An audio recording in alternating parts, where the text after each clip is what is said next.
ella ha estado apoyando en todo esto y ya la tenemos conectada, creo yo.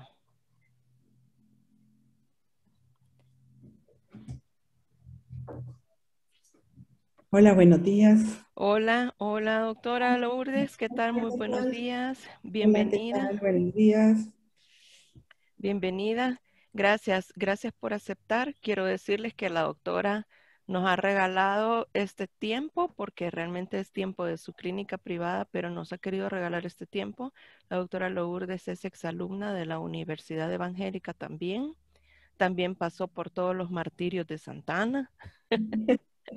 Y bueno, ahora infectóloga pediatra, como les decía, asesor y técnico, asesor y apoyo técnico a OPS, OMS y al Ministerio de Salud. Y bueno, dentro de todo el programa y el trabajar que tiene también con esto de la vacuna COVID, nos ha hecho este espacio. Así es que gracias Lourdes.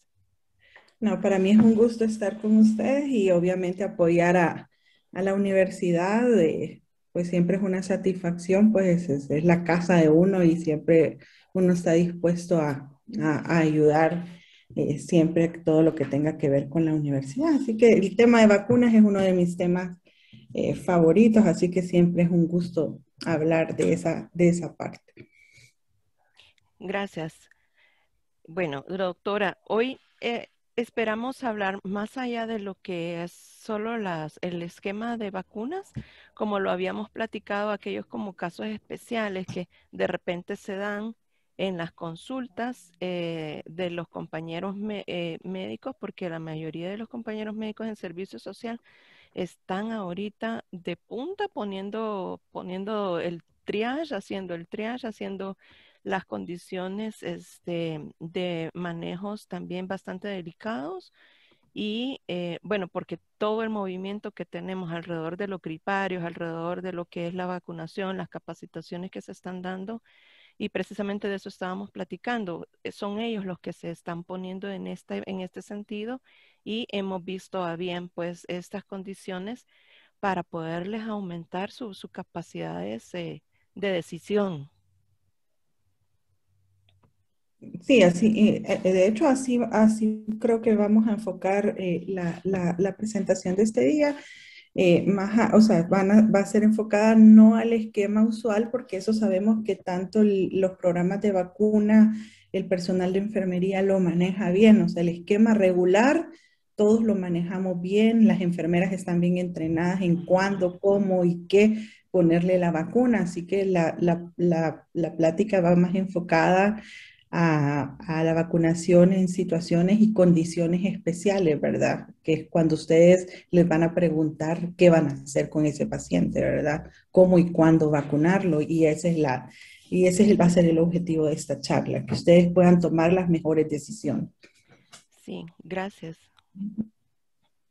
Quiero ver si vamos a poder compartir aquí la pantalla. Quiero ver dónde está.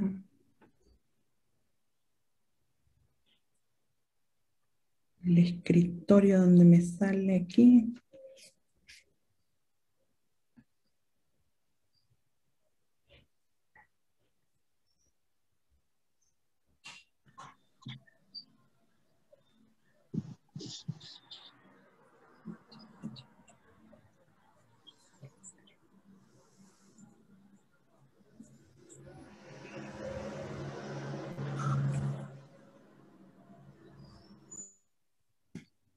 A ver a dónde me sale aquí el escritorio que no me da.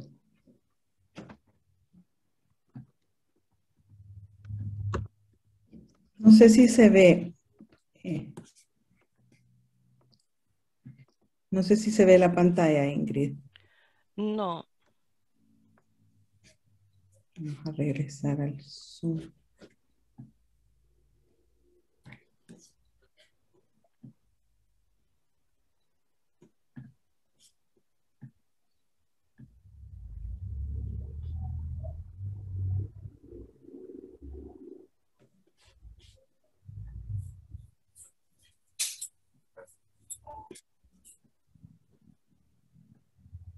Hoy sí, ¿verdad? Hoy sí, Hoy hoy sí. sí vemos, sí, gracias. Bueno, entonces vamos a hablar este día precisamente de lo que son las inmunizaciones en las situaciones especiales para la vacunación y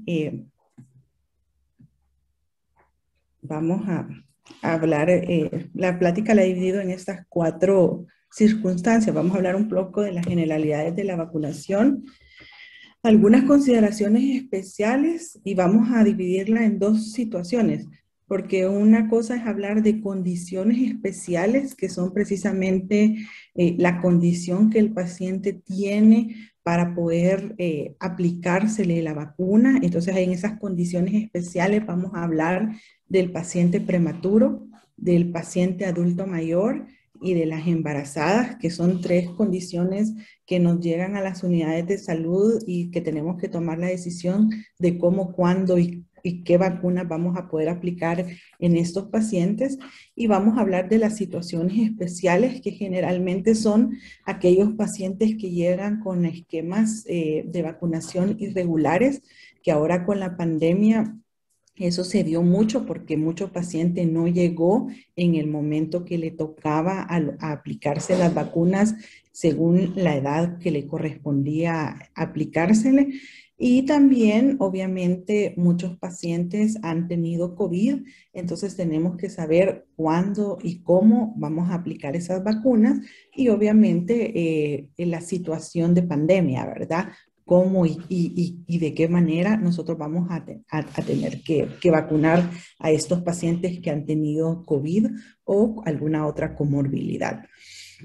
Entonces, ustedes saben que ya son más de 230 años desde que se inició esta historia de la vacuna y desde que se iniciaron las primeras vacunaciones.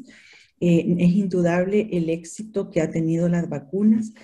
En estos últimos 100 años, los 35 años de expectativa de vida que hemos logrado ganar de vida, de sobrevivencia, ha sido precisamente gracias a que nosotros hemos podido tener las vacunas, el agua potable, la vacunación y la mejora en la nutrición es lo que nos ha permitido vivir un poco más en los últimos 100 años.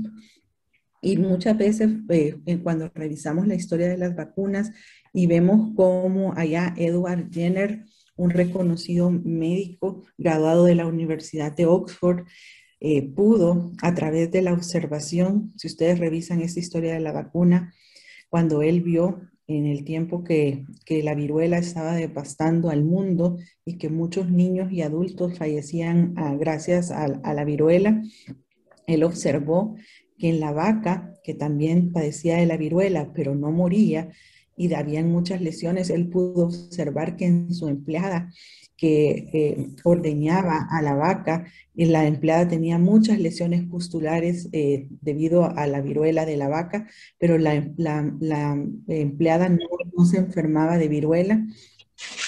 Y entonces él empezó a observar que por qué pasaba esto, entonces agarró al hijo de su jardinero y inoculó de estas pústulas de la vaca, inoculó al hijo de su jardinero y después lo enfermó de viruela de una paciente que tenía viruela humana y vio que el niño no enfermó de viruela humana y que estaba protegido y que la viruela no lo afectó.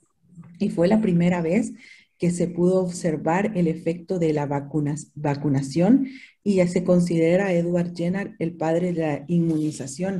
Y pueden ver ustedes que de este evento muy rudimentario en el que se empezó a observar cómo se podía proteger a través de la inmunización a los pacientes, se empezó a generar el auge de las vacunas y obviamente este afán de conseguir algo que pareciera o que nosotros simulara el efecto de la enfermedad, pero sin causar todo el daño o todo el efecto que causaba la enfermedad, es lo que seguimos buscando a través de la vacunación, o sea, simular lo que hace la enfermedad, pero sin que cause todo el daño y todos los efectos adversos que la enfermedad pueda causar en nuestro organismo.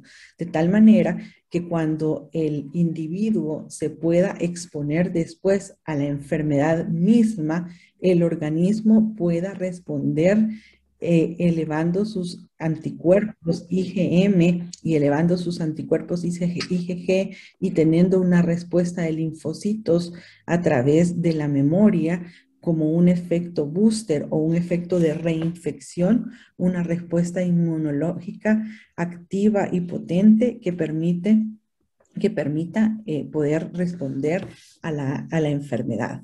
Y ustedes pueden ver cómo fue el auge tan importante de las vacunas después de este advenimiento de la viruela, y así pueden ver ustedes cómo a través del tiempo han sido muchas las vacunas que han sido inventadas a través del tiempo, ¿verdad? Influenza, fiebre amarilla, difteria, tétanos, hemófilos influenza, hasta a la actualidad, que ya no solo se está trabajando con las vacunas para prevenir enfermedades tan actuales como herpes zóster, VIH, citomegalovirus, estafilococo aureus, sino que también se están utilizando las vacunas para el tratamiento de enfermedades como la esclerosis múltiple o incluso el cáncer. Entonces también otras nuevas funciones se le están atribuyendo a las vacunas.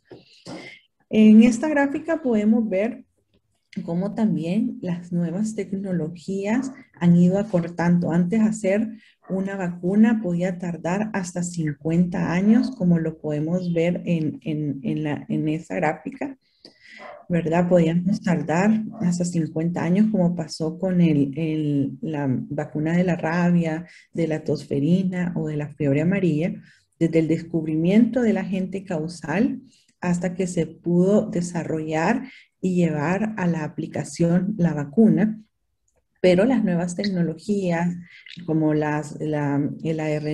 uso de las biologías moleculares, los ARN combinantes, el uso de las proteínas virales, etcétera, ha hecho que en los últimos años, ya a partir de los años 2000 a la fecha, ya no nos tardemos tanto, ya los 50 años se han recortado a 10, 5 años en el desarrollo de nuevas vacunas quiméricas o vacunas sintéticas que nos permiten acortar este tiempo en el desarrollo de la vacunación. Entonces, ustedes ahora saben que tenemos vacunas, por ejemplo, que se basan en los organismos, ¿verdad? Estas pueden ser de virus vivos atenuados, como es la del sarampión, rubiola y papera, la de la OPV, que es la de polio Sabin, la de viruela, la de fiebre amarilla o la de rotavirus. Tenemos vacunas vivas, vacunas inactivadas, como la IPV, que es la SALC, la hepatitis A o la de la rabia. Y tenemos también el otro gran grupo de proteínas de sus unidades que pueden ser divididas en proteínicas, toxoides o de carbohidratos conjugados. En las proteínicas tenemos muchas, como son la hepatitis B, influenza, VPH, la de toxoides como la del tétano, o la de carbohidratos conjugados, como las más frecuentes son las neumococos, la de hemófilos influenza tipo B o la de la menacta.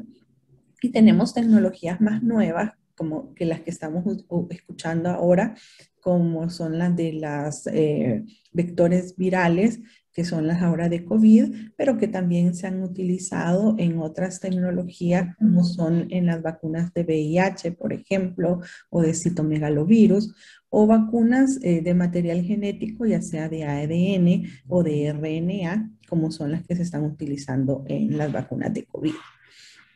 Pero también dentro de sus mismas funciones tenemos vacunas atenuadas que se replican y vacunas inactivadas que no se replican.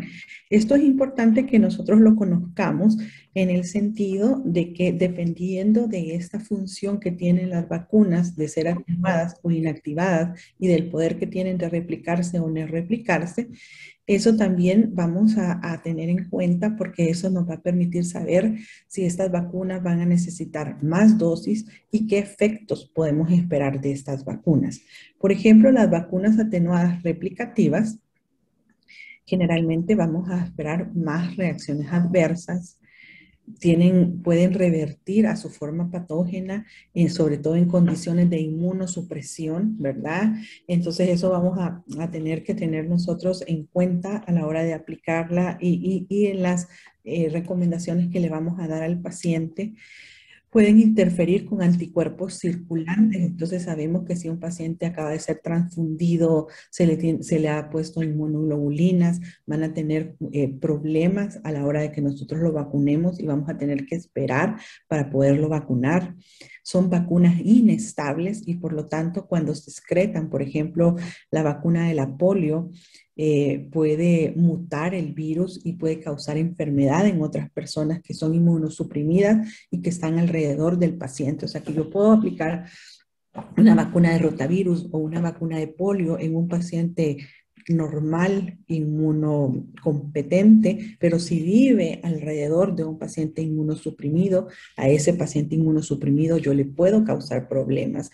Entonces tengo que tener en cuenta esas consecuencias dentro del ámbito que tiene el paciente. Y las vacunas, por ejemplo, inactivadas, no replicativas, obviamente como su nombre dice, no se puede replicar, no me va a dar ese problema.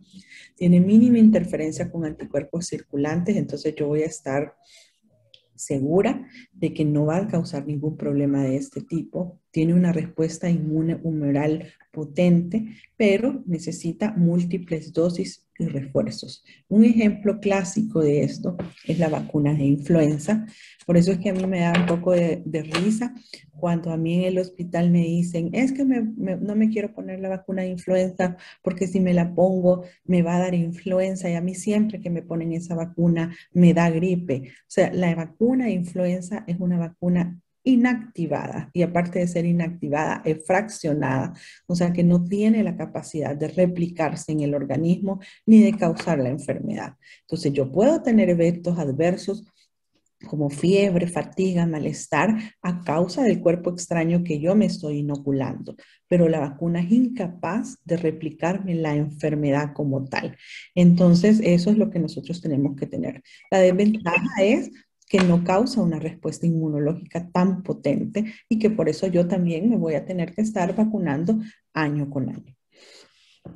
Obviamente ahora con todo este advenimiento de la ingeniería genética, la genómica, la secuenciación, todo lo de la bioinformática, la proteómica, la genómica estructural, los sistemas biológicos y todo eso, obviamente ha hecho que todo esto de la biología molecular, de poder secuenciar rápidamente un gen, de poder sintetizar de una manera sintética una estructura genómica, como ha pasado con el COVID-19, que una proteína S puede ser simulada a través de materiales similares y no necesariamente ocupar el virus natural, ha hecho que la facilidad de poder crear una vacuna de una forma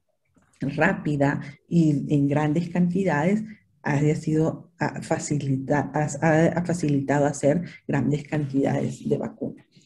Cuando nosotros tenemos vacunas, tenemos que saber que las vacunas no siempre van a servir para erradicar enfermedades. Las vacunas tienen tres objetivos. Uno es controlar enfermedades, el otro es prevenir enfermedades y el otro es erradicar o eliminar enfermedades. Las que controlan enfermedades lo que pretenden es reducir la incidencia y reducir mortalidad. ¿Cuáles pueden ser estas vacunas? Por ejemplo, influenza. Influenza no tiene una efectividad muy alta. La efectividad de la vacuna de la influenza es del 40-70% en el mejor de los escenarios, pero es una enfermedad que es devastadora y que todos los años causa grandes tasas de mortalidad, de hospitalizaciones y de consulta y que cuesta billones de dólares a los estados. Entonces, ¿qué permite hacer esto? Obviamente, cuando nosotros vacunamos con influenza, no estamos limitando la transmisión de la enfermedad. Sabemos que la enfermedad se va a dar, pero reducimos la incidencia y la mortalidad. Hay otras vacunas que lo que hacen es prevenir, mantener baja la incidencia y prevenir brotes. Por ejemplo, puede ser neumococo, puede ser rubiola, puede ser rubiola, síndrome de rubiola congénita. Pues estas enfermedades sabemos que si se dan en las embarazadas, sarampión, por ejemplo, puede causar brotes devastadores, pero nosotros podemos lograr a través del tiempo mantener baja la incidencia, casi imperceptible. Tanto es así que nosotros en El Salvador tenemos 20 años o más de no tener brotes de sarampión, tenemos 15 años de no tener casos de síndrome de rubiola congénita, que bueno, yo nunca he visto un sarampión, me imagino que ustedes tampoco han visto ningún caso de síndrome de rubiola congénita y mucho menos de sarampión, tétano neonatal, por ejemplo, y eso es lo que nos permiten las vacunas.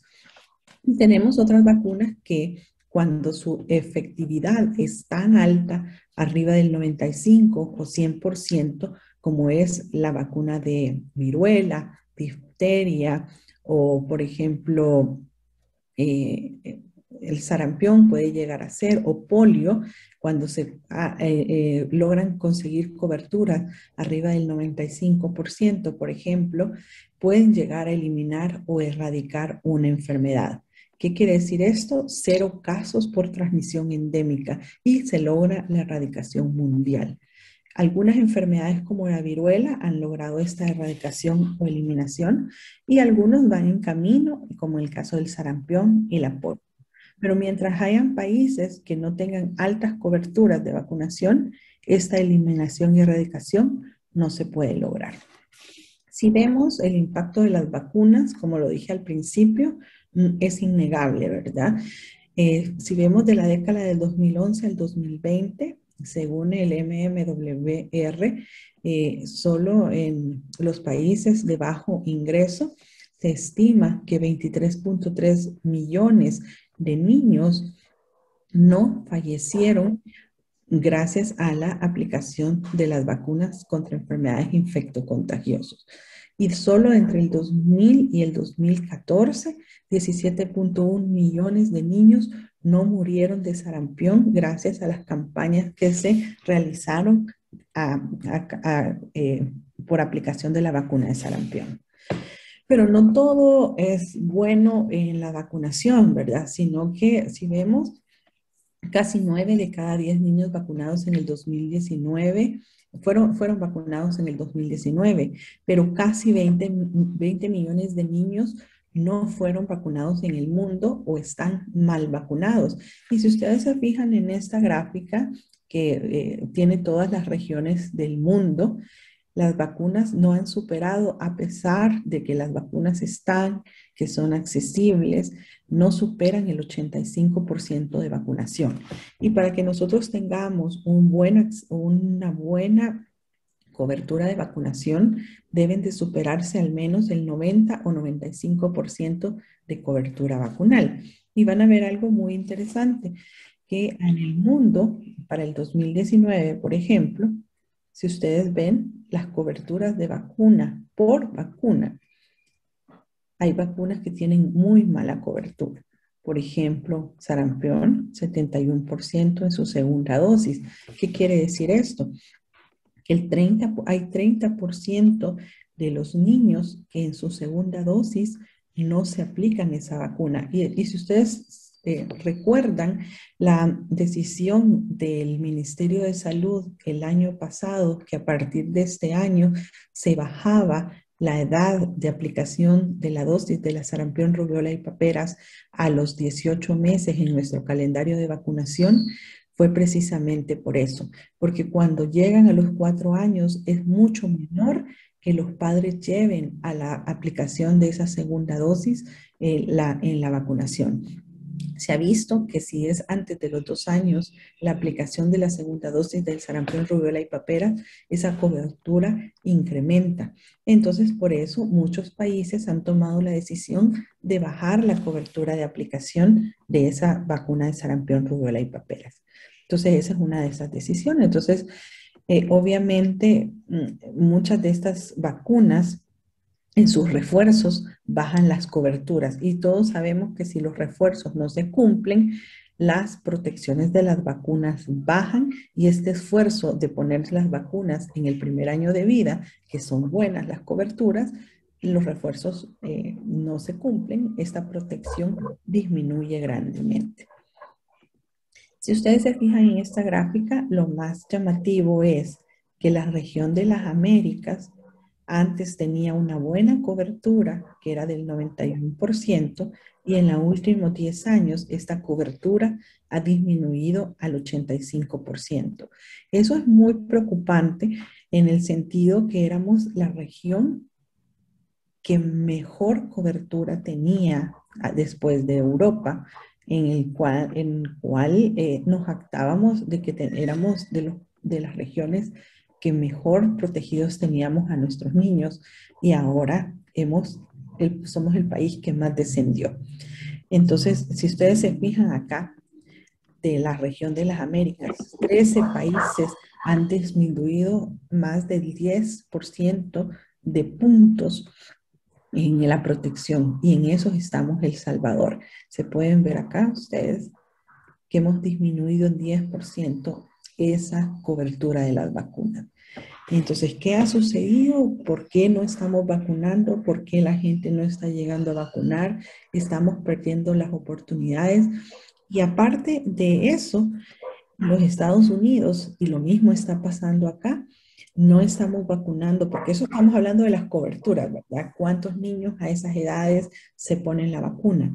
Pero algo también que está sucediendo, no solo en los Estados Unidos, sino que en los diferentes países de América Latina, es que también nosotros retrasamos, o sea, el niño no se está llegando a poner la vacuna en el momento que el paciente requiere la vacuna, sino que el de los 2 meses está llegando a los 3 o a los 4 y solo el 26% de los pacientes está poniéndose la vacuna en el tiempo que le corresponde ponerse.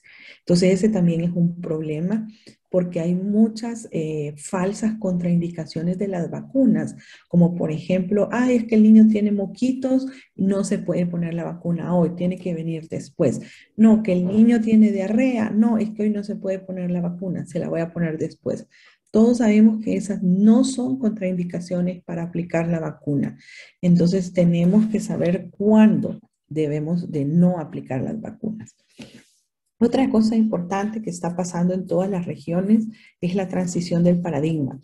Cada vez nuestras poblaciones se están haciendo más viejas, cada vez hay menos niños en todas las sociedades y cada vez estamos viendo la necesidad de ya no hablar de la vacunación en el niño, sino que la vacunación en la familia y buscar nuevas estrategias de vacunación en el adulto, en el adolescente, en el adulto mayor.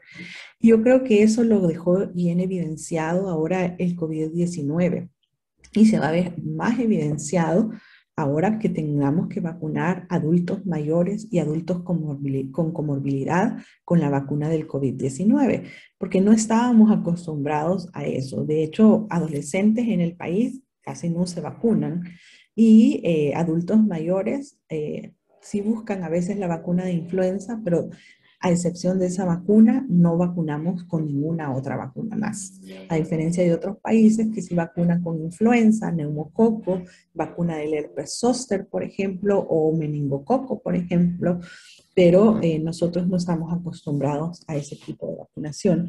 Y ahora estamos viendo que eso va a ser una necesidad prioritaria cuando estamos viendo que ahora con la pandemia muchos de estos pacientes con COVID-19 fallecieron con coinfección de neumococo, de influenza y otras enfermedades sobre infección bacteriana. ¿Cuáles son algunas vacunas que se han considerado, sobre todo ahora en época de pandemia, como prioritarias? Pues, y que no deberían de haberse perdido durante este periodo, porque ustedes saben que ahora con la pandemia, muchos, hasta el 60% de los programas de vacunación en el mundo se pararon o se detuvieron muchos meses a causa de la pandemia, precisamente porque los sistemas de salud pararon, incluso en sus programas de prevención, precisamente por el miedo del contagio del COVID-19. Entonces, muchas de esas vacunaciones prioritarias dijeron que no había por qué pararlas. Por ejemplo, aquellas que iban encaminadas a eliminar y erradicar enfermedades como era el sarampión, rubiola, tétanos y polio, las que tenían alta mortalidad como era la influenza y neumococo, aquellas que detenían brotes como sarampión, rubiola, meningococo, fiebre amarilla, difteria y polio.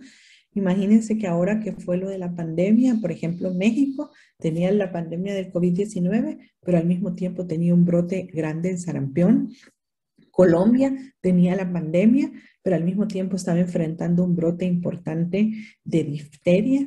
Y todo Venezuela estaba con lo del COVID-19, pero al mismo tiempo estaba enfrentando un brote importante de difteria y sarampión. O sea que las condiciones todavía de salud se volvían más difíciles. ¿Y a quiénes tenían que ser prioridades de vacunar? El adulto mayor, el recién nacido, el niño menor de 5 años, el trabajador de salud, los pacientes con comorbilidad, las embarazadas y aquel personal que estaba en primera línea. O sea, que ahí incluían los policías, los cajeros de banco, las personas que estaban en los supermercados o en las farmacias, por ejemplo. Bueno, esas son como las generalidades y las cosas que uno tiene que tener en perspectiva y en contexto ahora que la situación, digamos, ha cambiado un poco. Hoy vamos a hablar un poco las vacunaciones en condiciones especiales. Vamos a empezar con las embarazadas, el prematuro y un poco del adulto mayor. Ustedes saben que quizás en la embarazada, una de las vacunas importantes, no tanto para la embarazada, sino para el producto, es precisamente la vacunación contra pertussis. Y a veces para el ginecobstetra es un poco difícil recomendar las vacunaciones en la embarazada porque les da temor que algo pueda pasarles al producto y sea achacado a la mujer, a la vacunación. Ustedes saben que tosferina antes se creía que era una vacuna que, era, que podía protegerse para toda la vida. Sabemos incluso que la enfermedad natural no da protección para toda la vida, sino que anda más o menos una protección entre los 12 y los 14 años. Cuando también se creyó antes que las vacunas de células completas, ¿verdad? Las vacunas podían dar también una protección más a largo plazo, pero las vacunas de células completas también dan una protección entre los 10 y los 12 años. Y se creía también que las vacunas acelulares tenían una protección menor, que iban entre los 4 y los 10 años. Pero eso se vio también que no es así. Prácticamente las de células enteras y las acelulares tienen una protección en cuanto a cantidad similar y a cuánto tiempo similar. Entonces, tanto los países que usaban de células completas y las acelulares tenían de igual forma brotes en adolescentes y en mujeres embarazadas que tenían recién nacidos que se contagiaban. Y empezaron a ver que el 50 a 60% de la fuente de contagio de esos recién nacidos o lactantes menores de 4 meses eran sus mamás. Las mamás, los papás o los hermanos adolescentes. Eso era la fuente principal de contagio de los recién nacidos en los brotes que se empezaban a dar de tosferina de los bebés. Entonces empezaron a ver que los principales reservorios eran los trabajadores de salud, ¿verdad? Que atendían a estos recién nacidos, los adultos o los padres, los abuelos o los adolescentes o los hermanos. Entonces empezaron a idear todas estas estrategias de protección y empezaron a hablar de muchas estrategias para vacunar a estos pacientes y se empezaron a recomendar la vacunación de la TDAP en embarazadas y en personas que tienen contacto estrecho con estos niños. Idealmente los niños menores de 6 meses, que son los que sabemos que no van a estar protegidos contra tosferina porque no van a tener su esquema completo. Recordemos que un niño que tiene 2 meses de edad, que tiene su primera dosis de tosferina, va a estar protegido solo en un 60%. El que tiene 2 dosis va a estar protegido en un 80-85%, y el que tiene 3 dosis va a estar protegido en un 87 o un 90%. Entonces, realmente ellos tienen un riesgo de poder desarrollar la enfermedad. Y un niño lactante menor de 5 meses que le da tosferina tiene un riesgo de morir entre un 12 y un 20%. O sea que realmente es alta la mortalidad si le llega a dar tosferina. Entonces, ¿qué recomendaba la CIP allá por el 2013? Recomendaba que se administrara idealmente después entre las 27 y las 36 semanas de gestación, y que debería de ser aplicada en cada embarazo. Entonces, eso tenemos que saberlo, ¿verdad? Que idealmente entre las 27 y 36 semanas, y que debía de ser en cada embarazo.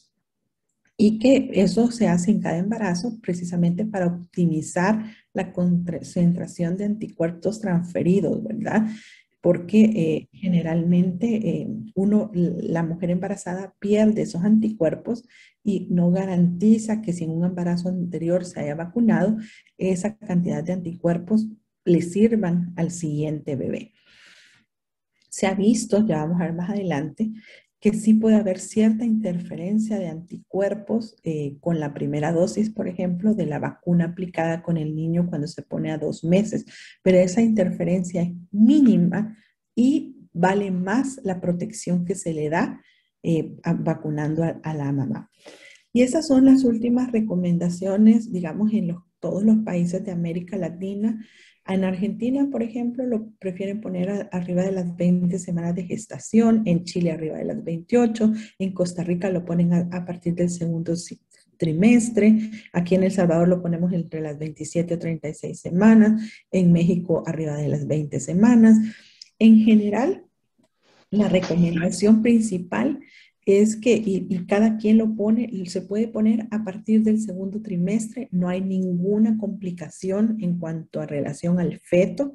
Cada quien ha decidido en qué momento se va a poner de acuerdo a los controles prenatales que ellos tienen, y la decisión es más para no perder la oportunidad de vacunar a la embarazada en cualquier momento del que llegue, porque muchos dicen es que a veces solo vienen a las 20 semanas y al final del embarazo y no se vuelven a aparecer. Entonces ellos deciden ponerla ahí porque no van a volverla a ver nunca más. Entonces, la decisión depende de eso más que otra cosa, pero la máxima protección se ha visto entre las 27 y las 36 semanas. Idealmente se debe de aplicar antes de las 2 semanas de tener al bebé. Y uno ve que cuando falla la vacuna, ideal es porque la han puesto probablemente un día antes de que nazca el bebé. Y la estrategia esta se llama estrategia capullo, y muchas veces incluso en el momento de que han tenido el bebé puede aplicarse la vacuna. En Costa Rica, cuando se dio en el 2014 un brote que fallecieron muchos niños a causa de la tosferina, ellos lograron parar el brote incluso poniendo la vacuna en el puerperio inmediato. Entonces también puede ser efectivo eso si el paciente no ha recibido incluso su vacuna en el momento antes del parto, que sería lo ideal. Y la estrategia capullo incluye en el mundo ideal que se pudiese vacunar a todo el mundo alrededor, como lo hace Estados Unidos. Estados Unidos, por ejemplo, no deja que nadie llegue a ver al recién nacido, a los abuelitos o a los convivientes de un paciente, si no están todos vacunados con tosferina. Y eso es lo que les mostraba, ¿verdad? Si un niño, la interferencia de los anticuerpos, ¿verdad? Ya dijimos que los anticuerpos pueden interferir un poco, pero que el riesgo potencial de la enfermedad supera esta corta interferencia de los anticuerpos, y por lo tanto se sigue recomendando vacunar. Otra cosa importante con la TDAP es que precisamente que como disminuye en la adolescencia la protección contra tosferina, en Estados Unidos, por ejemplo, idealmente un adolescente recibe un refuerzo de TDAP en la adolescencia. Nosotros acá en la adolescencia no hacemos ese refuerzo en nuestro calendario de vacunación. Lo ideal es que sí se hiciera. En Estados Unidos, en los niños de 11 años de edad, se aplica la TDAP. Y si uno sufre una herida, una cortadura, en lugar de ponerle solo la del tétano, le ponen TDAP, porque así garantizan ponerle el refuerzo de tétano, pero al mismo tiempo protegerlo de tosferina. Entonces aquí esa podría ser una medida más adelante de cambio, de mejora en la protección de nuestros adolescentes, que es lo que se pretende hacer más adelante. ¿Qué otras vacunas en las embarazadas nos pueden servir para la protección al feto? Bueno, se ha demostrado con hepatitis B y con tosferina. Ustedes saben que hepatitis B en la embarazada es una forma de proteger indirectamente al recién nacido también. La vacuna de influenza, que los anticuerpos pasan la barrera transplacentaria, pero también son inmunogénicos pobremente antes de los 6 meses, o sea que no se ha demostrado que realmente influenza proteja grandemente, pero ya vamos a ver más adelante unos estudios que se hicieron en Sudáfrica que sí protegieron al recién nacido, sobre todo con la vacuna trivalente. Y el virus de rubiola sí se ha detectado en la leche materna de las madres vacunadas. Varicela y embarazo, sabemos que la vacuna de varicela no se puede aplicar en la mujer embarazada precisamente por ser una vacuna de virus vivos atenuados, pero que idealmente sería garantizar que la mujer antes de embarazarse tuviera vacuna de varicela para evitar precisamente la varicela congénita o la varicela neonatal, porque sabemos que la varicela congénita puede ser catastrófica y el niño puede nacer con múltiples malformaciones congénitas, o la varicela neonatal, en la cual la letalidad es como el 30% y el riesgo de las embarazadas es 1 del 2% para las embarazadas afectadas entre las 0 y las 20 semanas. Del virus de influenza, en cuanto a las embarazadas, ustedes saben que el virus de influenza es altamente inestable, torpe, promiscuo y completamente impredecible, y que año con año, precisamente por estas características, cambia y nosotros tenemos que estarnos vacunando año con año. En nuestro país utilizamos la cepa sur porque epidemiológicamente nuestro país se comporta como el hemisferio sur, aunque tenemos circulación tanto de las cepas norte como la cepa sur, y que tenemos la carga de enfermedad. Idealmente sería que fuera una vacunación universal, pero no podemos vacunar a todo el mundo. Entonces tenemos que basarnos en los grupos de riesgo, como son los niños de 6 a 5 años, las mujeres embarazadas, la población adulta, los pacientes con comorbilidades y los trabajadores de salud. ¿Qué recomienda la OMS en las mujeres embarazadas? Porque son una prioridad. Ustedes pueden ver ahí que la mayoría de países tiene a las mujeres embarazadas como grupo de riesgo. Y pueden ver acá múltiples estudios de la vacuna contra influenza que brinda beneficios considerables tanto a las mamás como a las bebés. Pueden ver acá este estudio en lo que muestra cómo la gran diferencia de protección de la vacuna de influenza versus los controles: 63% de reducción en los infantes, 29% de reducción en enfermedades respiratorias, 36% de reducción en las mamás. Y si nos vamos acá, en cuanto a la embarazada, pueden ver ustedes en Mali el 70% de eficacia en la vacuna inactivada de influenza. Y si nos vamos a Sudáfrica, el 50% también por ciento de reducción, o sea que sí vale la pena ponerle la vacuna a la embarazada. Y si nos vamos al recién nacido, 37% de protección en Mali, 30% de protección en Nepal y 48% de protección en Sudáfrica. O sea que, aunque no sea mucho el anticuerpo que hace el recién nacido, sí lo protege de enfermedades respiratorias. Hoy vamos a hablar, ya terminamos con la embarazada, ya vimos que es importante que la embarazada sea vacunada. Si ya está embarazada, tiene que tener vacuna de tosferina y de influenza obligatoriamente, e idealmente antes del embarazo por lo menos tendría que estar vacunada con sarampión, rubiola de paperas y varicela.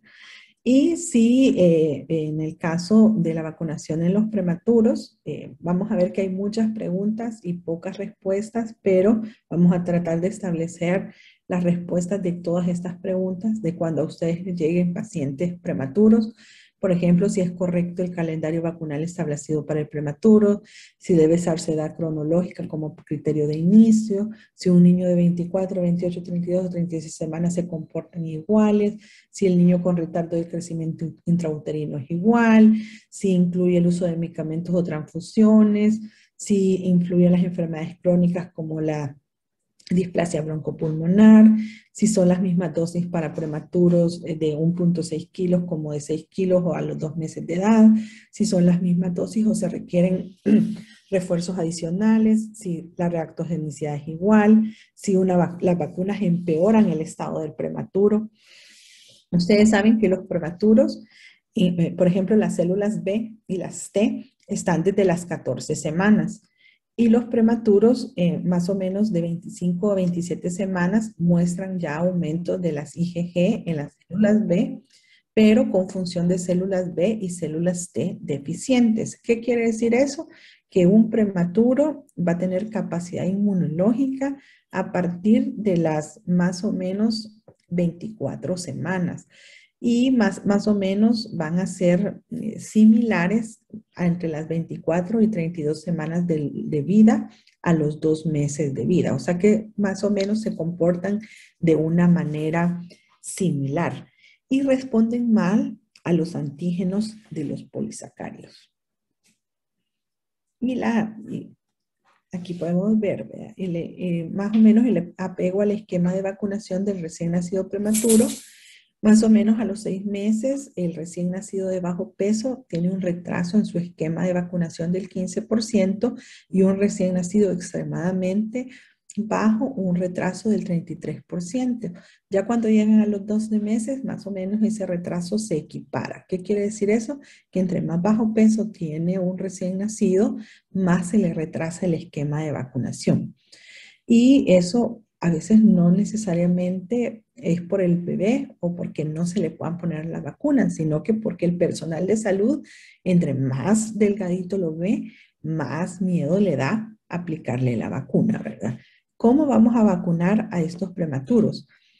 El recién nacido prematuro debe iniciar su vacunación a los 2 meses de edad cronológica, sin importar el peso, ¿verdad? Tiene que iniciarse. Las situaciones concretas que pueden condicionar una respuesta disminuida a los antígenos vacunales son que la inmunoglobulina materna esté presente en el recién nacido prematuro, la situación nutricional y el tratamiento prolongado con esteroides. Eso es lo que nos los puede alterar un poco, pero a pesar de eso, se tiene que vacunar. Si el paciente cumple los 2 meses estando hospitalizado, tiene que estar estable y la estabilidad la vamos a evaluar si el paciente tiene una fase de crecimiento sostenido, si no está ventilado, si no tiene infección grave o está usando esteroides, si no tiene trastornos hemodinámicos y si no tiene apneas por lo menos desde hace una semana. Quiere decir, si el paciente está prácticamente solo en la incubadora ganando peso, ahí lo vamos a poder vacunar. También tenemos que garantizar que los recién nacidos en las unidades neonatales tengan protección indirecta. ¿Qué quiere decir la protección indirecta?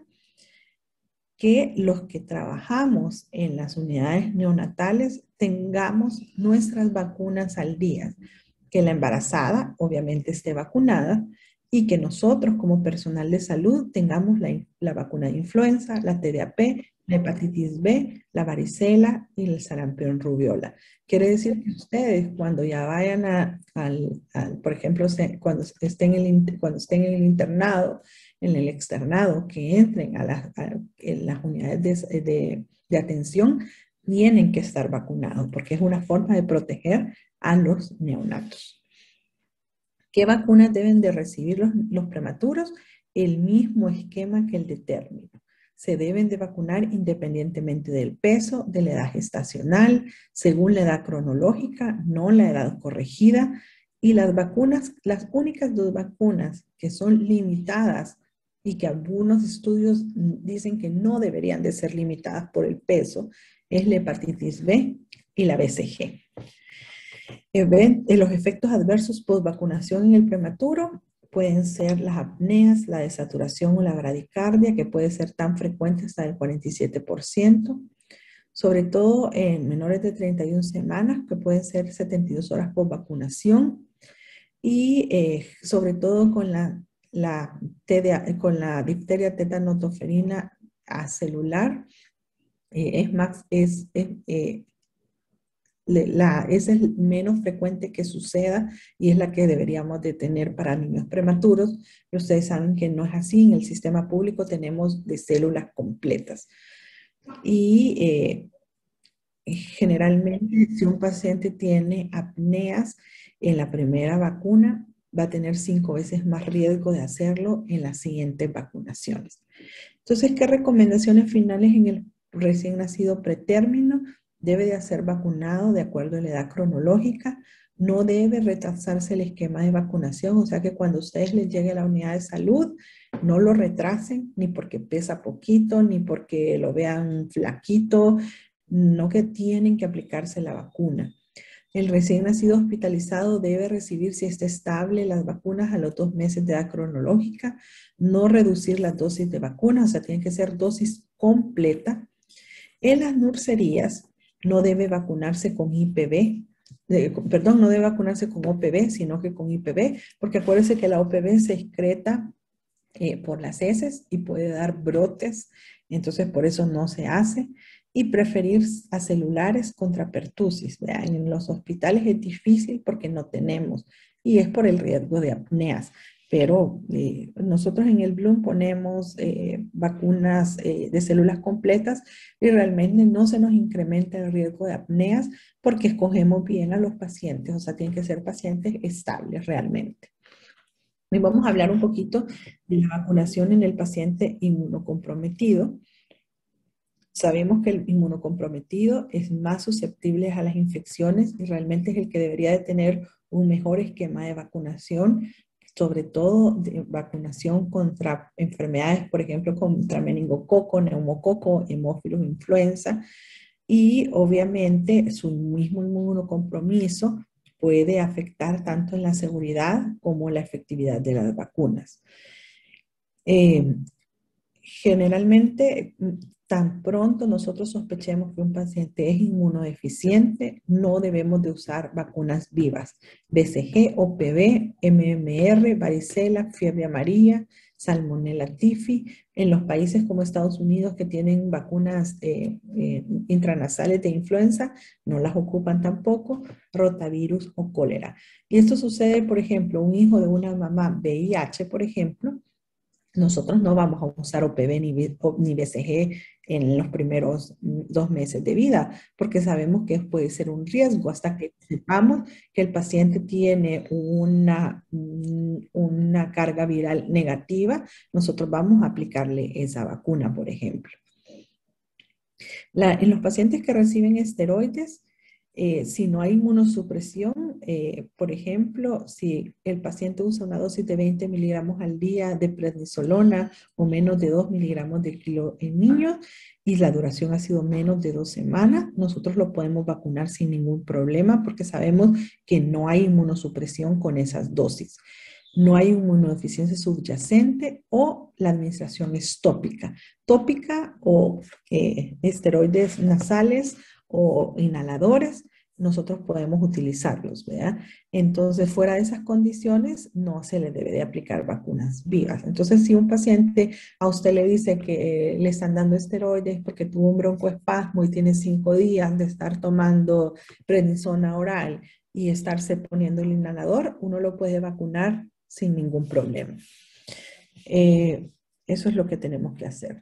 En los familiares de los pacientes inmunosuprimidos, por ejemplo, hay que poner todas las vacunas al día, porque una forma indirecta de proteger al inmunosuprimido es poder vacunar al familiar, ¿verdad? Pero tampoco en el familiar podemos usar rotavirus, BCG o vacunas que se puedan excretar y que el inmunosuprimido pueda infectarse de esas excreciones. Por ejemplo, la polio oral, ¿verdad? Que pueda adquirir el virus de esa manera. La varicela está contraindicada en los niños que están bajo quimioterapia o tratamiento con esteroides a dosis inmunosupresores.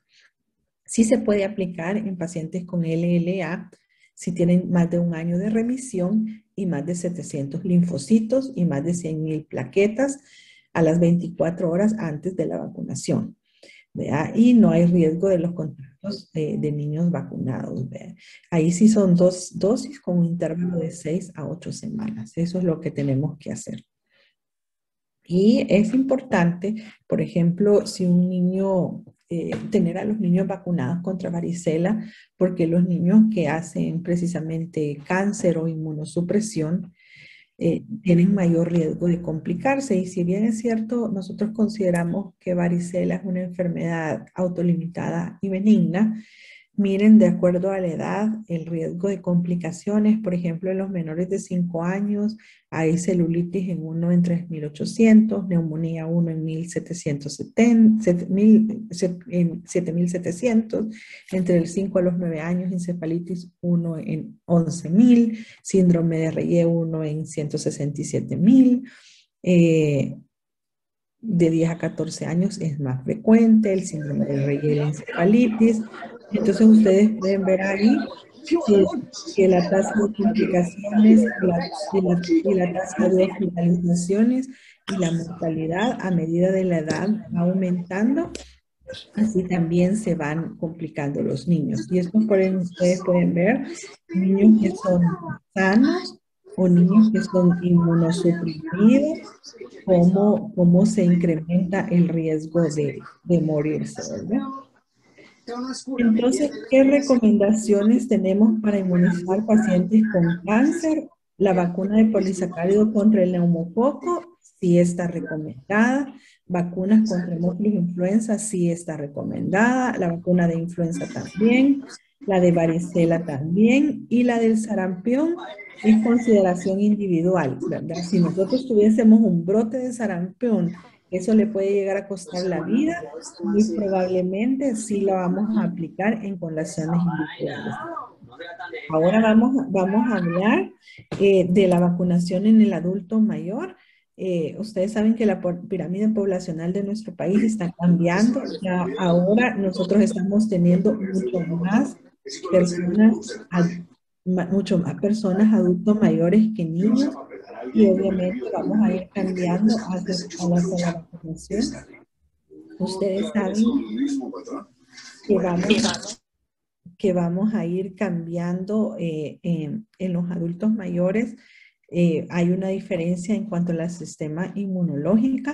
Está la inmunosenescencia, tienen más comorbilidades y entonces por lo tanto hay mayor riesgo de enfermar, hospitalizar y de morir. Aquí pueden ver ustedes tanto en los pacientes ambulatorios, hospitalizados y en los que entran en cuidados intensivos, como neumococo es el más frecuente a la cabeza, y obviamente el de los virus, hemófilos influenza, es el que causa la mayor causa de muerte precisamente en el adulto mayor. Y en los adultos mayores ustedes pueden ver que los que más se hospitalizan son los que tienen comorbilidades como asma, enfermedades cardiovasculares, enfermedades pulmonares crónicas, metabólicas, obesidad, a diferencia de los niños que generalmente el 40% no tienen ninguna comorbilidad.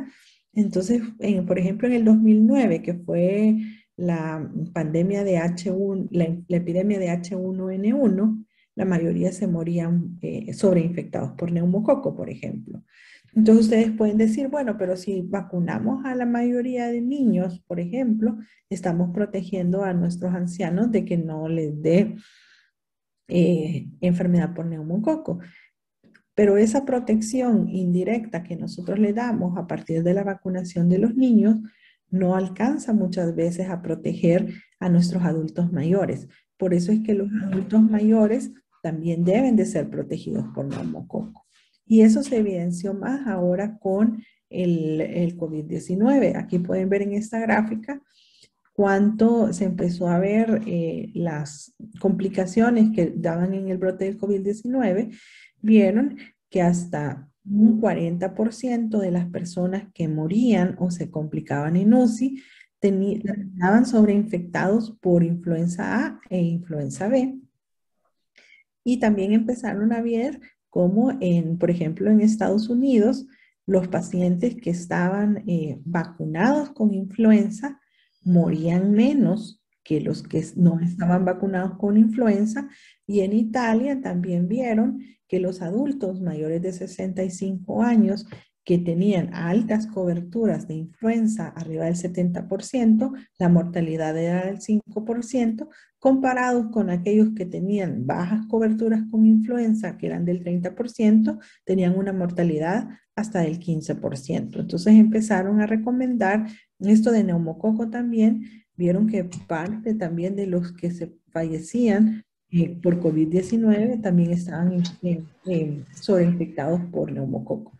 Entonces empezaron a recomendar precisamente a que las personas que el CDC y la OMS, en que el adulto mayor y el adulto con comorbilidad tenían que estar vacunados contra influenza y contra neumococo para evitar las complicaciones que venían si se sobreinfectaban con COVID-19. Y ustedes pueden ver que eso también influyó mucho en el calendario 2021 del Ministerio de Salud, porque acá el neumococo también está recomendado en nuestros adultos arriba de 60 años y también influenza, ¿verdad? La vacuna de hemisferio sur, también en las personas con comorbilidades y en nuestros adultos mayores. E incluso hubo el año pasado, fue el primer año que tuvimos dos campañas en lugar de una contra influenza. Se vacunó a principio de año y se vacunó a final de año, precisamente tratando de proteger a los adultos mayores y a los adultos con comorbilidades, precisamente por el riesgo que había con lo del COVID-19. Hoy vamos a hablar precisamente de las situaciones especiales. Ya dijimos que esas eran las condiciones especiales, o sea, cuando el paciente venía y con esas especificaciones que habían. Y ahora vamos a hablar precisamente de qué condiciones tenían. Hablamos que obviamente para poder erradicar las enfermedades tendríamos que tener coberturas máximas de vacunación. Estas son las coberturas máximas que deberíamos de tener para poder erradicar algunas de las enfermedades. Para eso, obviamente, tenemos que garantizar que los pacientes se vacunen y tener las oportunidades perdidas y poder garantizar que esas oportunidades perdidas sean las mínimas que sean.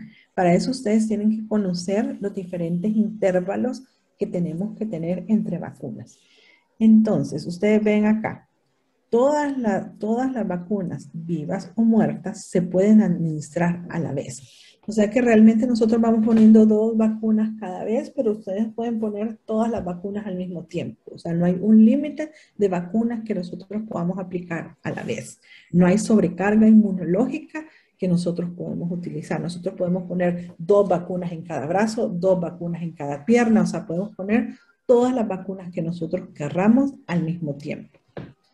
¿Qué intervalo tenemos que aplicar entre 2 vacunas muertas? Ninguno. O sea que si yo puedo poner 2 vacunas muertas hoy, 2 vacunas muertas mañana, 2 vacunas muertas pasado, las puedo aplicar.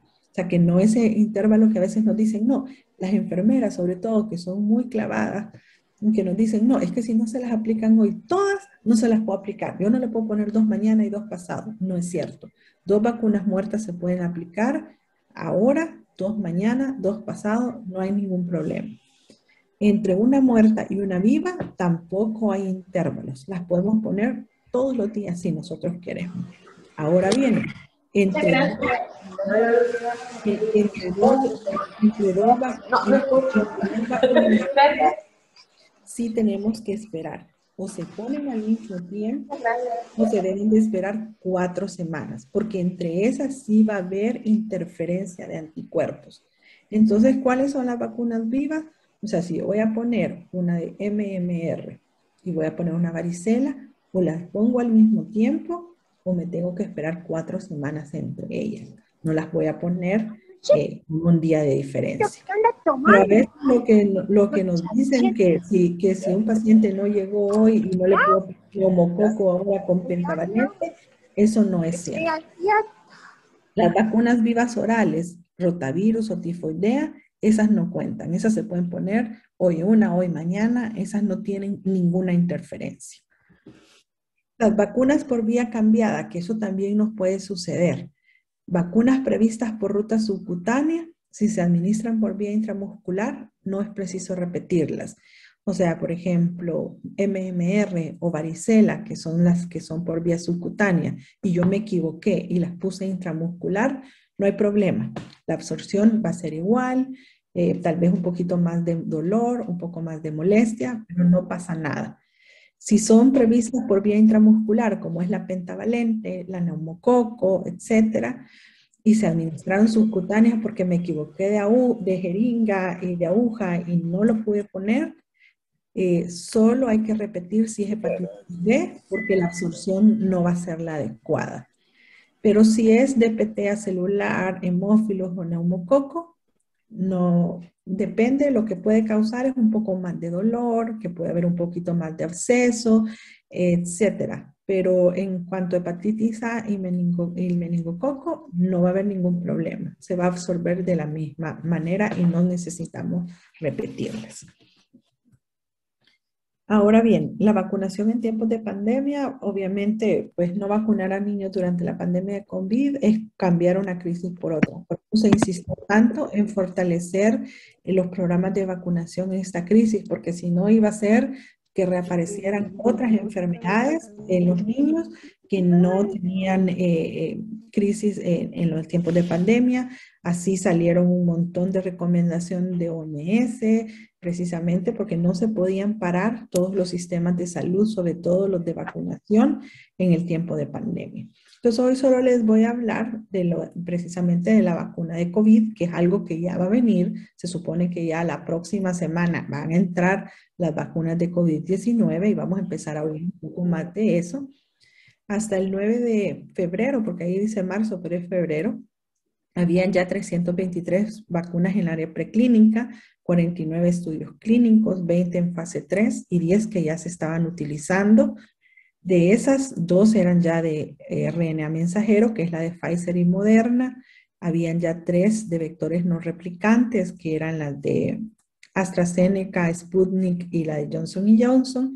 Y 4 inactivadas, que son las 4 vacunas chinas y una hindú.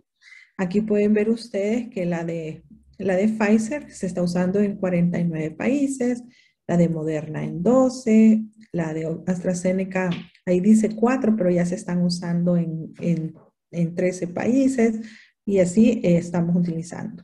Y el desarrollo de las diferentes plataformas, en general todos están utilizando casi la proteína S, que es la proteína spike del coronavirus, y la proteína spike sobre todo porque es la que permite dar respuesta de anticuerpos, tanto IgG y IgM, anticuerpos neutralizantes y también una respuesta celular robusta, tanto de respuesta de CD4 y de CD8.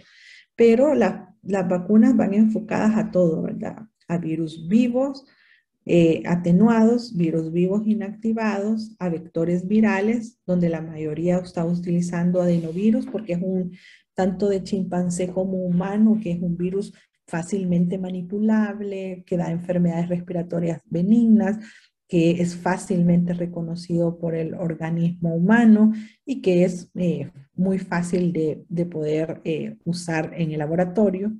Está de subunidades y está de material genético, tanto de ADN como de ARN.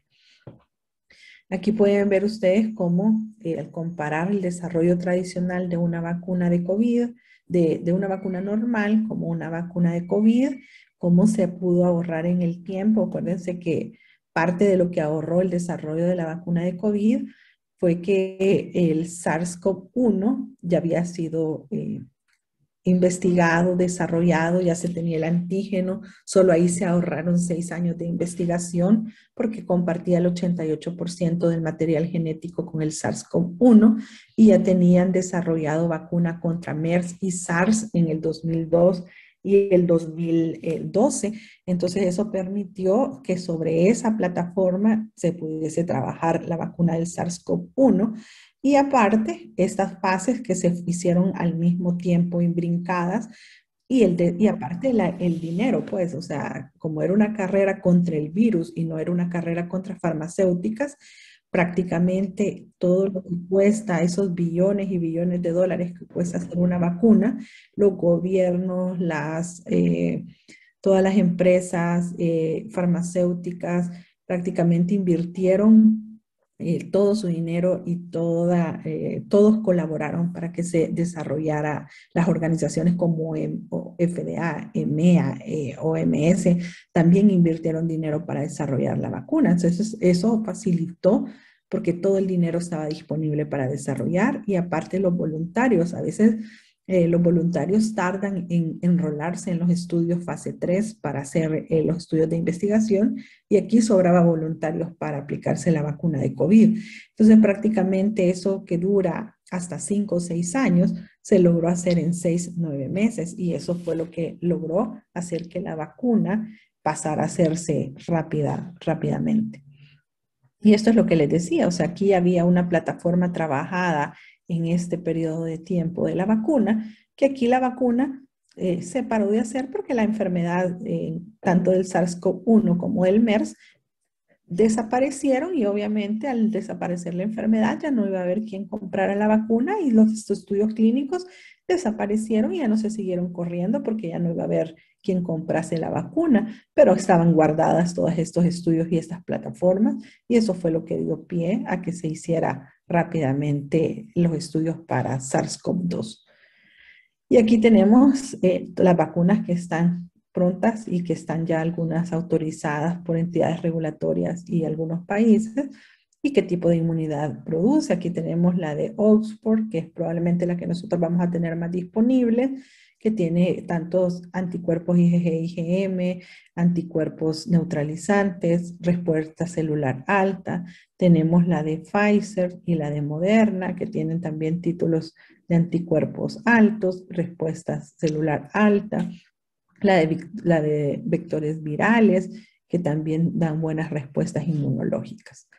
Y en resumen, lo que podemos decir de las vacunas, porque no les voy a hablar tanto, porque hablar de vacunas de COVID es otra clase de 1 hora, pero aquí pueden ver ustedes que la de Pfizer son 2 dosis con 3 semanas de separación, la de Moderna son 2 dosis con 4 semanas, la de Astra 2 dosis con 4 semanas, aunque ahora en los últimos artículos que salieron esta semana dicen incluso que la de Oxford están viendo que si se hace la segunda dosis a las 12 semanas tiene una respuesta una respuesta inmunológica mejor que si se pone la segunda dosis a las 4 semanas. Entonces, por ejemplo, EMEA y OMS ponen que la dosis puede ser puesta a las 4 o 12 semanas. Así que va a quedar a criterio de cada gobierno ponerlo a las 4 o a las 12 semanas. Pero si ustedes se fijan, todos tienen buena eficacia para enfermedad sintomática. AstraZeneca quizás tiene un poquito menos, que es a las 62%, pero todos tienen excelente eficacia para enfermedad severa. ¿Qué quiere decir eso? Para hospitalización, gravedad y muerte, todos tienen entre el 90 y 100% de efectividad. Quiere decir que no nos vamos a enfermar gravemente ni morir, ni enfermar de hospitalización en el sentido de si nos vacunamos. Y obviamente la ventaja de la de AstraZeneca es que no necesita ultracongelación, sino que se mantiene en la refri como la vacuna normal. Entonces eso le da una ventaja en cuanto a la manipulación de la vacuna. Y los eventos adversos son muy similares para toda la vacuna. Recordemos que la mayoría de reacciones anafilácticas se han descrito para Pfizer y Moderna, precisamente asociado a la capa de nanolípidos que tiene el material de RNA, pero aún así han sido como 72 casos de reacciones anafilácticas, casi para 33 millones de dosis aplicadas en los Estados Unidos, o sea que es súper infrecuente que uno pueda sucederle una reacción anafiláctica. Estos son los eventos adversos, por lo menos reportados en los Estados Unidos: dolor, fatiga, cefalea, mialgias, fiebre, dolor, náuseas, o sea, casi nada que un acetaminofén no pueda arreglar, ni el reposo. Y esto es lo que les decía, ¿verdad? Las anafilaxias, 71 casos, sí, casi que 5 por 1 millón de dosis administradas en el caso de Pfizer, casi 3 por 1 millón de administradas en el caso de Moderna, o sea que casi que es infrecuente que esto suceda. Entonces, próximamente pues ya van a venir, nosotros somos personal de primera línea, así que vamos a tener que asumir el reto de vacunarnos y ver más adelante qué es lo que sucede, pero yo creo que cualquier vacuna, la que venga y la que nos toque ponernos, va a ser pues la ideal. No sé si tienen alguna pregunta respecto a lo de la vacunación.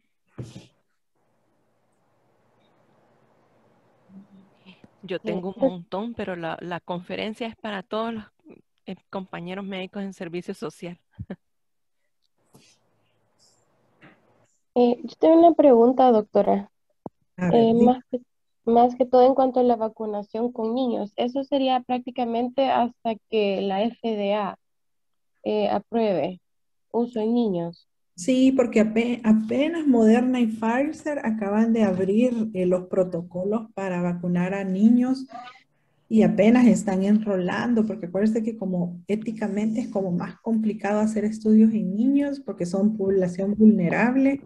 Apenas acaban de abrir para menores de 2 a 6, de 6 a 12 y de 12 a 16. O sea que apenas empiezan a enrolar pacientes, así que yo me imagino que hasta dentro de unos 6 meses vamos a empezar a ver resultados de los estudios estos de niños.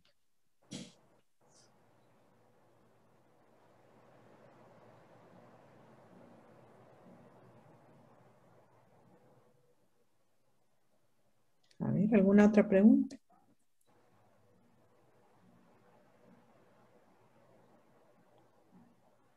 Yo tengo una pregunta, doctora. Buenos días. Buenos días. A medida que el virus vaya mutando como lo ha hecho últimamente, ¿realmente van a continuar con la misma efectividad las vacunas como se muestran al momento o no?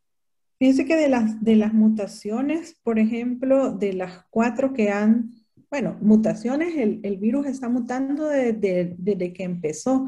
Hay un lugar que se llama GAID que va rastreando las mutaciones desde el principio. Van casi 26.000 mutaciones hasta el momento y quizás las que han causado más revuelo son las del Reino Unido, la de Sudáfrica, la de Brasil y de California.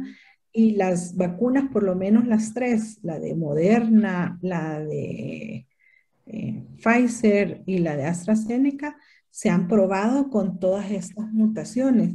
Y la única que ha tenido problemas con la mutación de Sudáfrica ha sido la de AstraZeneca, que incluso pararon la vacunación con AstraZeneca en Sudáfrica porque no dio buenos resultados con los anticuerpos neutralizantes.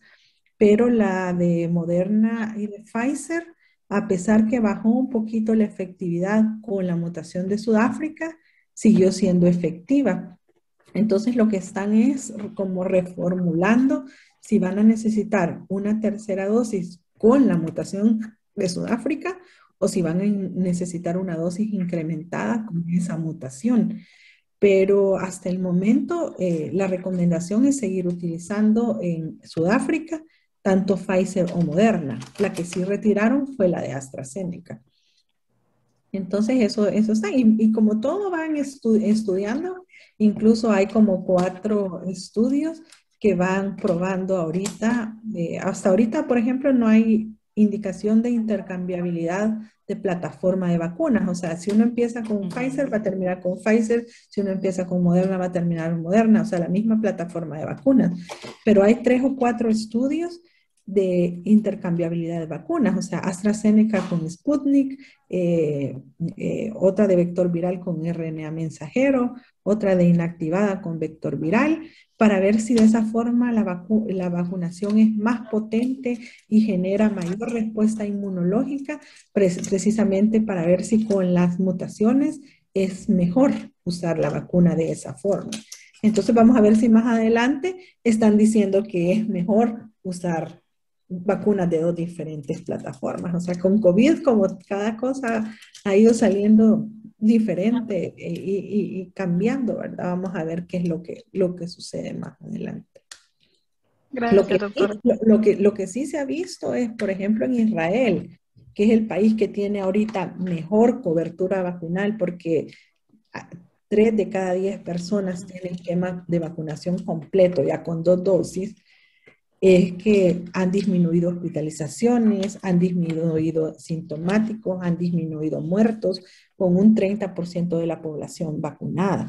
Entonces, al menos sí están viendo ellos que están teniendo impacto en cuanto a la reducción de la enfermedad, porque eso idealmente se tendría que empezar a ver cuando ya tengan un 50-60% de su población vacunada, y ellos ya lo están viendo. Y también ya lo está viendo el Reino Unido, a pesar de que no han alcanzado altas coberturas de vacunación. Entonces esperemos que nosotros, que somos un país pequeño, podamos vacunar a la mayoría y podamos empezar a ver eso también. Gracias. Bueno, gracias. Vamos a dar oportunidad de una última pregunta. Nos hemos pasado bastante del tiempo y qué pena, doctora Dueñas, de chicas, pero muchas gracias por todo este tiempo. Si tienen otra pregunta.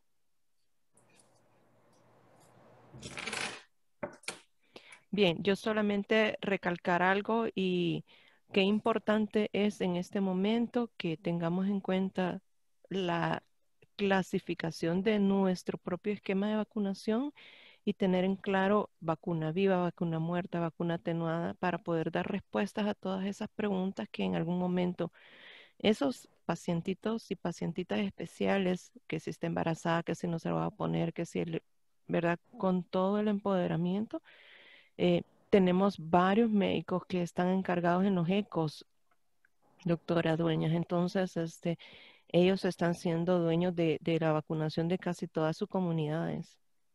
Sí. Yo me imagino que cuando ahora les pregunten por la vacuna de COVID, porque a ustedes les van a preguntar, quiénes se pueden vacunar, ya cuando empiecen a vacunar a las personas, porque ahorita va personal de salud, pero después va la población en general, que realmente no hay contraindicaciones para que no se vacunen. Entonces, si es alérgico a ningún alimento, a cualquier alimento, se pueden vacunar. Si es alérgico a cualquier medicamento, se puede vacunar. Toma cualquier medicamento, se puede vacunar. Si es si es paciente con cáncer, se puede vacunar. Si es paciente con esclerosis múltiple, diabético, etcétera, se pueden vacunar. O sea que realmente contraindicaciones para la vacuna de COVID, por ejemplo, solo son si le dio alguna reacción anafiláctica severa con la primera dosis, y nada más, o algún componente especial de la vacuna. Entonces, casi no hay nada, no hay algún pretexto, digamos, para que no se puedan vacunar con la vacuna de COVID, porque mucha gente eso es lo que preguntan y es lo que nos preguntan a nosotros. Mire, y si yo tomo antihipertensivos, si yo me pongo insulina, me puedo vacunar, si yo me pongo no sé qué, y es las preguntas que les van a hacer a ustedes, pues, ¿verdad? Bueno, yo súper contenta. Muchas gracias, doctora. Muchas gracias por el tiempo. La verdad es que ha sido magistral desde la historia de todas las partes de la vacuna, em, desde preventiva, ¿verdad? Lo venimos viendo en la carrera, pero hay muchas cosas que yo les repito a los compañeras y compañeros que el médico no puede darse el lujo de olvidar. No podemos darnos el lujo de que nosotros somos los primeros educadores en salud y los primeros promotores de todas las condiciones de prevención, ¿verdad? Y el llamado a eso. Así es que infinitamente agradecida, doctora Lourdes. Ay, un gusto para mí Sí, estar con ustedes, sí. sí, gracias. Sumamente agradecido, gracias. Bueno, nosotros nos quedamos en esta reunión. Un